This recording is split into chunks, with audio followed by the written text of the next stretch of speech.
البينجو زون نيك باند بينجو سبورت ان 1. اسم طويل شويه، ولكن زي ما انتم شايفين كده هي النيك باند الانتري ليفل بتاع بينجو زون. سعرها كويس جدا ومنافس بالنسبه للفئه السعريه وبالنسبه للامكانيات بتاعتها. زي ما انتم شايفين كده الكرتونه بتاعتها شيك ماجنتيك وتديك احساس بريميوم زي ما انتم شايفين.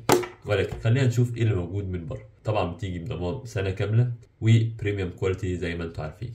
البطاريه بتاعتها بتقعد لحد 8 ساعات. البلوتوث بتاعها 5.0. ال 5.0 ده مش احدث حاجه، ولكن ما عنديش مشكله. عندي تي اف كارد او اس دي كارد بتحط هنا عشان خاطر لو عليها ميوزك انت عايزها او قران او وات. عندي طبعا ماجنتيك ديزاين عشان الاثنين دول يلزقوا في بعض قدامك كده اكنك لابس بدله شيك قوي. ومن هنا برضو نفس الكلام. بيفرق بقى ال 5.0 او ال 5.1 او ال 5.2 في السرعه او في الاستابيليتي وفي نفس الوقت الرينج. يعني لو ده مثلا 7 8 متر التانيين يوصلوا ل 10 متر و12 متر. البطاريه بتاعتها كويسه قوي بالنسبه للسعر بتاعها. مهم جدا في البينج زون انت تحتاج ايه منهم عشان عندهم رينج اسعار كبير قوي، وبالتالي رينج مواصفات حلو قوي. الصوت بتاعها ممتاز والمايك كمان بيكون حلو قوي. بتيجي بثلاث الوان واللون اللي معانا هو الجراي. تعالوا نفتحها كده ونشوف ايه محتويات العلبه. ماجنتيك بشكل حلو قوي. عندي هنا الزراير بتاعتي 7 زراير او مش زراير 7 استخدامات.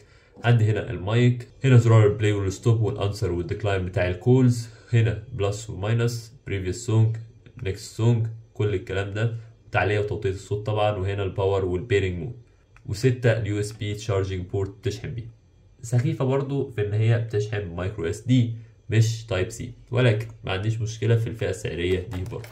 تعالوا نشوف هنا طبعا بتكون السماعة نفسها، وهنا البورت بتاع الشحن قصير برضو ولكن يحير اكيد. وهنا كتيب تعليمات كده نفس الحاجات اللي موجودة هنا بنفس كل حاجة، ولكن لو ركزتوا كده هتلاقوا ان في حرفين طايرين في كل حاجة. عدوا كده 1 2 3 صح.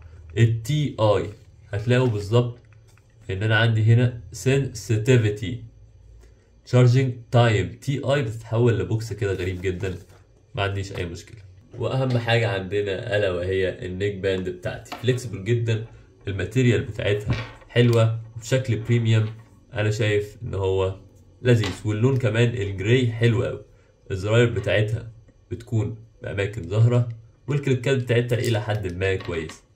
حتى بصوا الماجنت كمان بتاعها حلو قوي، لزقوا في بعض. بينج زون من هنا ما فيهاش اي حاجة. اما هنا المايك والاس دي كارد والتشارجنج بورت زي ما انتوا شايفين. هنا فليكسبل جدا زي ما انتم شايفين، يعني تقدر ترموها كده في الشنطه بدون اي مشكله.